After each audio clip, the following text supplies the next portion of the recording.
Hello, everybody. This is Uncle John from Your Story Hour, and we're back starting another book. And this time it's another book by Sam Campbell called Too Much Salt and Pepper. This time it's about two porcupines, and it's a little longer book.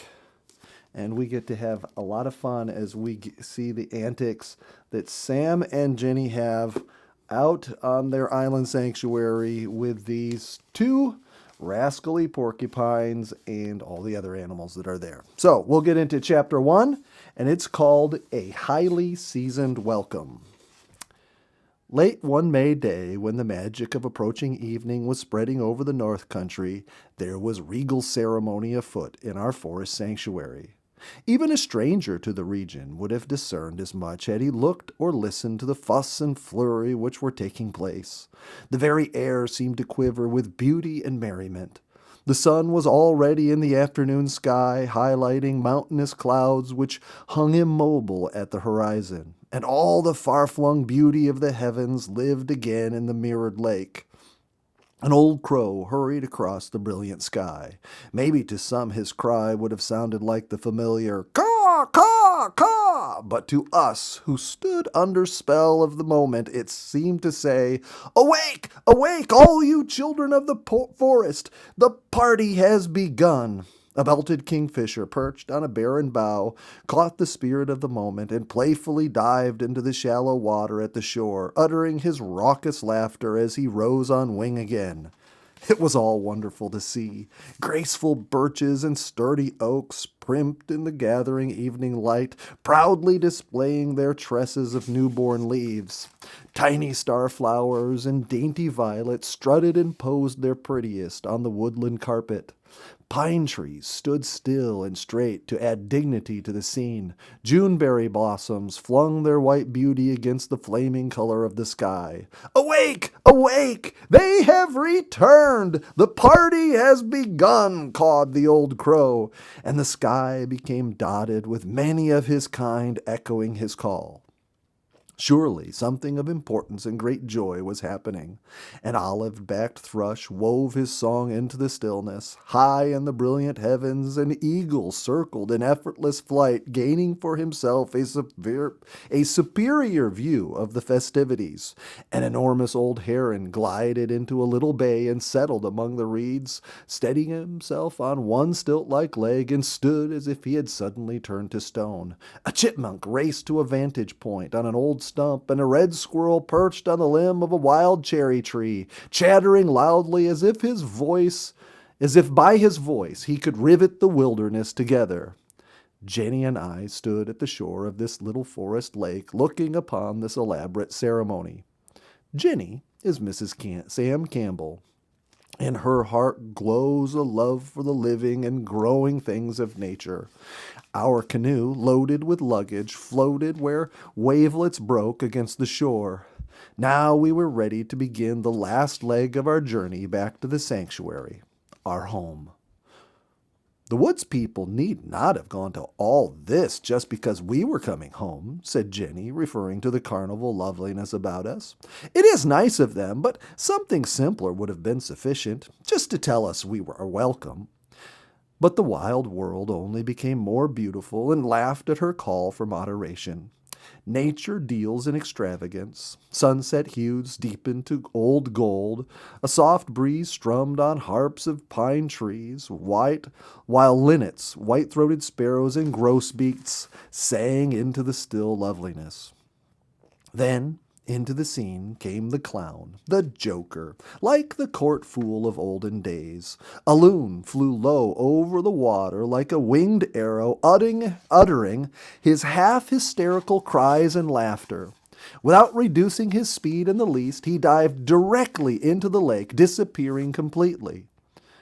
Up he came now, skimming across the surface and beating the water with his wings, his cries more weird than ever. Alternately he flew dived, swam in craziest manners, shrieking, calling, laughing wildly. His voice echoed along the lake shores. He answered the echo, and the echo answered him until the region fairly vibrated with his voice. We laughed. This was a royal welcome indeed, and this bit of clowning by the loon added zest to it. And now, as we put out from shore in our canoe, gliding silently over what seemed to be a lake of gold, we knew well there were more events of surprise and delight to come. Our canoe trail would lead us from this lake, whose shores we had reached by a narrow woods road, through a charming channel into another lake where no road had yet touched. In this second lake nestled a little tree-covered island, and upon it stood a cabin that was tiny too. This was the aim and end of our journey. Our hearts were beating hard when we rounded the last point of land and the island came to view. It, too, had been prettied up by nature for our homecoming. The sun was a great red ball in the western horizon. It peered through the pine trees as if it were stealing one last look before retiring. Our clowning loon shot through the sky overhead, screaming in wild happiness. "He's just telling them we've all arrived," affirmed Jenny. "Certainly makes us feel important, doesn't it?" How we hoped that his calls would tell many that we had arrived. Those wooded shores about us were the homes of some very precious forest people. "There is a deer!" exclaimed Jenny, pointing to the shadowed depths of a little bay. "Could it be Babette?"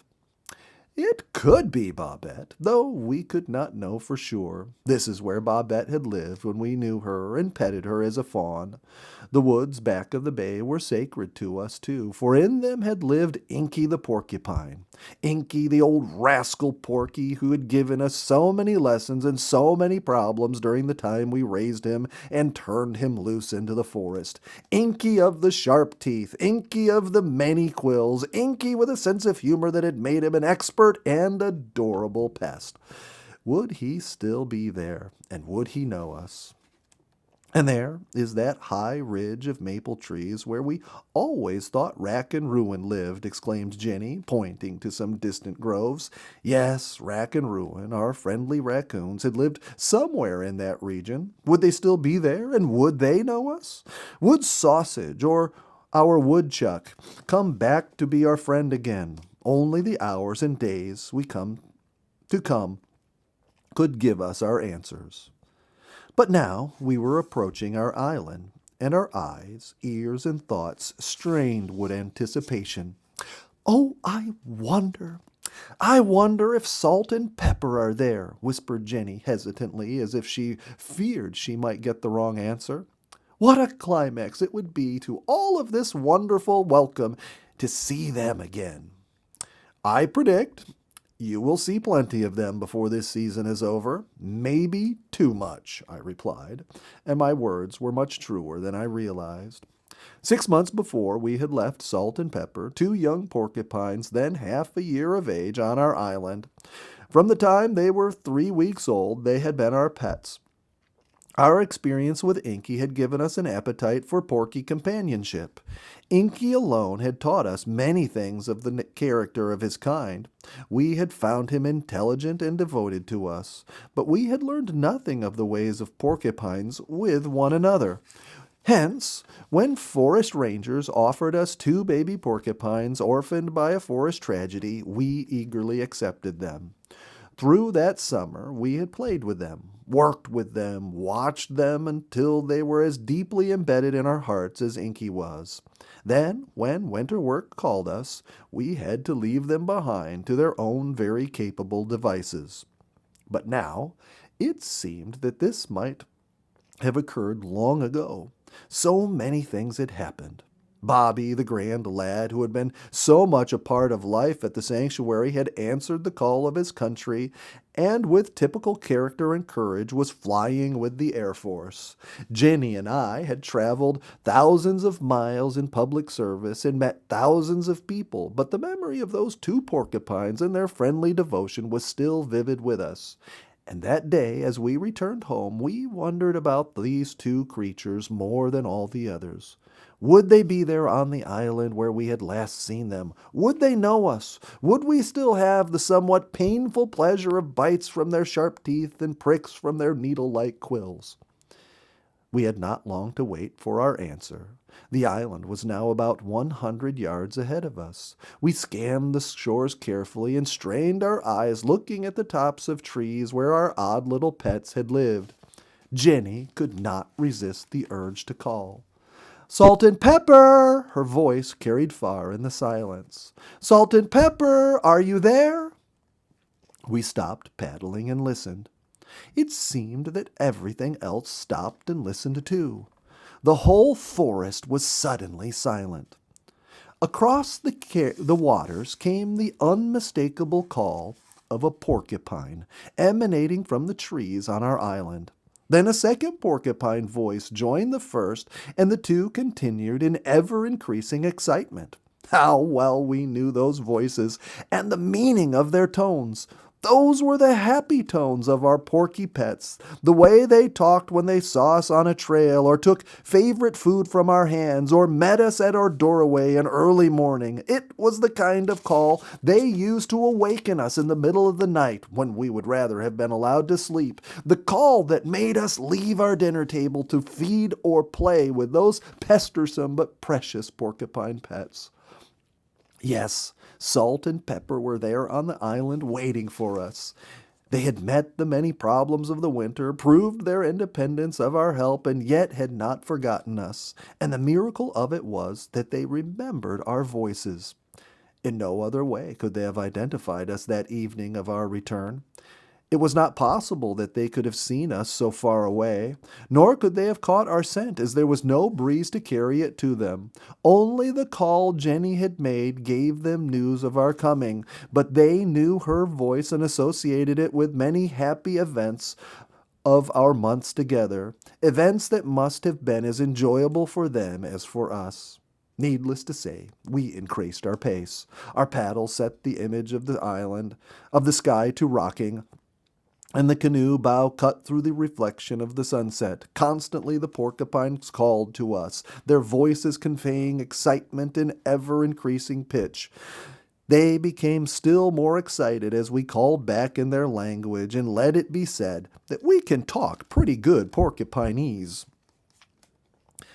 When we reached the island and glided the canoe into the shoreline sands, Salt and Pepper were at the water's edge to meet us.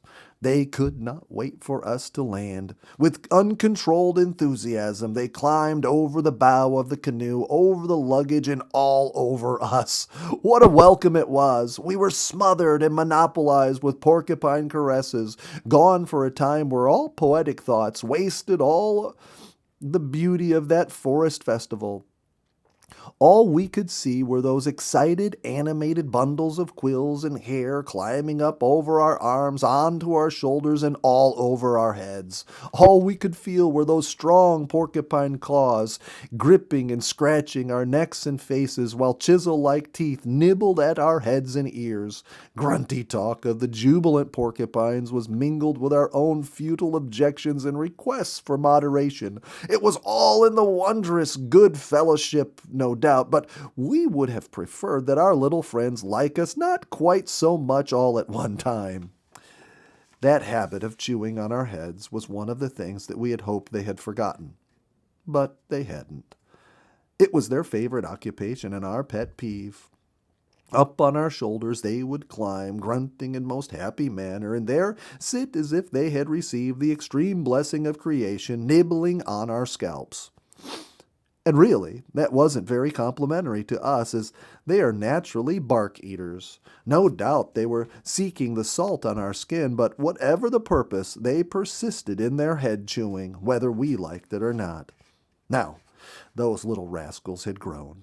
When we at last were able to get out of the canoe and put them on the ground, we were simply amazed at their size. True, they were not yet full grown, as a porcupine does not reach maturity for about 3 years, but they had changed greatly from the immature little walking pincushions we had left on the island 6 months before. But we had more to do at that moment than stand and stare at a couple of porcupines. Darkness was creeping through the forest, and we had yet to establish ourselves in our cabin. "All right, you fellows," I said to them with an assumed authority which I alone felt. "Out of the way now. We must move in this baggage, build fires, get dinner, and do a lot of things more important than playing around with you." But they had no notion of getting out of our way. In fact, they embarked upon a campaign designed to interfere with everything we wanted to do. Everywhere I wanted to step, there was a porcupine. Every suitcase or duffel bag I reached for had a porcupine sitting on it. Every time I stooped over, one or both of them climbed up on my back.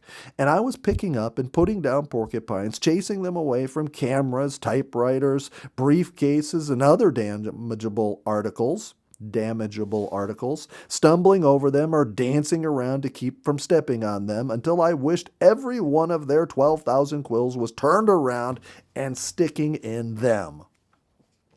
It is one of life's richest joys to return to a woodland cabin after an absence. The comfort, security, rest, and freedom that is represented in such a little woodland home is carried in our hearts as a memory and a promise. Now we had returned. The promises and plans of months were fulfilled. We were on our cabin doorstep once again. Again, it was like the atmosphere of a well-planned surprise party. We turned the key in the lock and stood back while the door swung open slowly. It seemed that 1,000 voices of memories cried, "Surprise!" There was our fireplace, which had given us so many happy hours and now openly promised as many more. There was the cabin, which viewed with a Northwood's appetite, produced miracles in meals.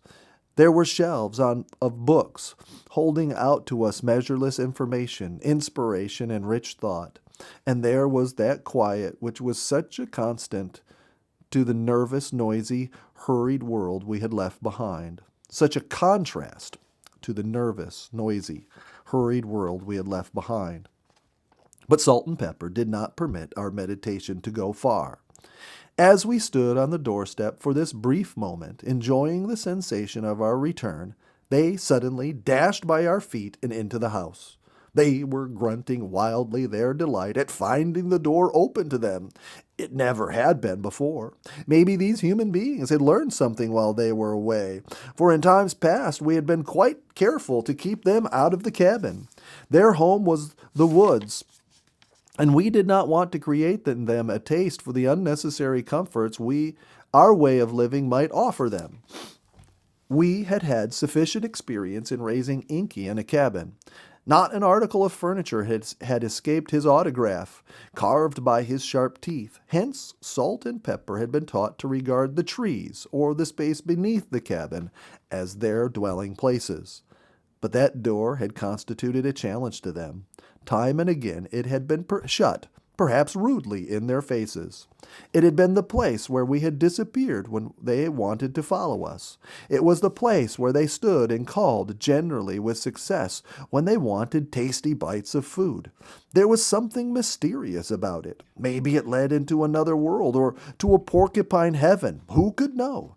Hence, when they found it open, it seemed to be some grand opportunity that might only knock once.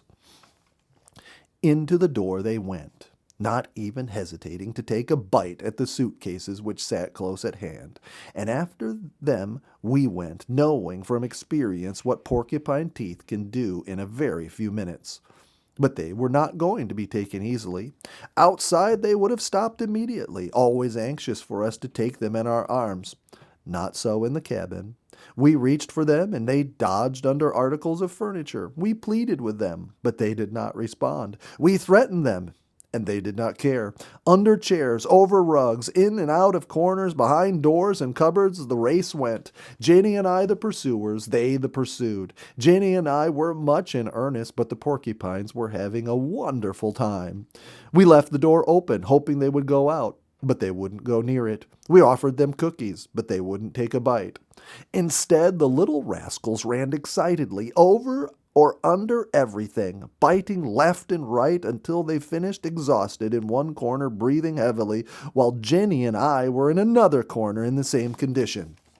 At last, with tact, strategy, and a measure of good luck, Jenny caught Pepper and carried the grunting and biting animal out of doors. Salt saw the fate of his comrade and retreated under a low bed where he established himself defensively. Nose tucked between his front feet, quills bristling, tail lashing back and forth menacingly. Now, I am sure getting a porcupine out from under a low bed must be one of life's most intricate problems. I would like to counsel with one of our military strategists on the matter sometime to see if he could suggest an effective approach. Salt was thoroughly conscious of his advantageous position. He knew I could come at him from only one direction, and in that direction he pointed his tail and all of its thousands of quills. And he loved the contest. He would not permit himself to be ignored. Sensing the hopelessness of a direct attack, I tried letting him alone for a while, thinking he might come out. Instead, he began chewing on the bed, and slivers of its finely finished wood began dropping on the floor. This brought me into action again, much to his delight. He was playing, I knew, but my task could not have been more difficult if he had been in deadly earnest. I reached for him and got several quills in my hand for my trouble. I tried to move him with my foot, but he simply climbed on it and began chewing on my shoe.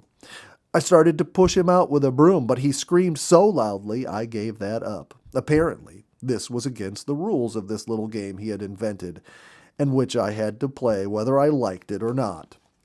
Jenny began preparing dinner while I continued with my perplexing problem. If I left Salt for a moment, Slivers started coming out of the bed again. Using my best porcupine talk, I coaxed him. He talked right back in his happiest grunts, but not a step did he move.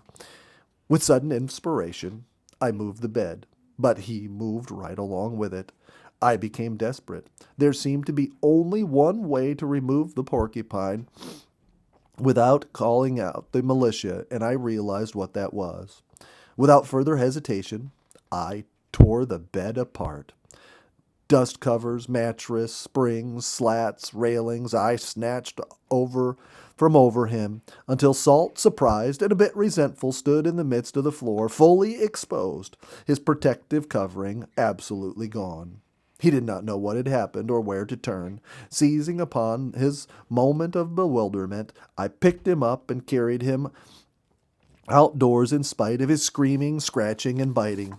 I put him on the ground and made a run for the door. So did he. I had never seen a porcupine move so fast before, but I beat him and I slammed the door against his sensitive and obtrusive nose.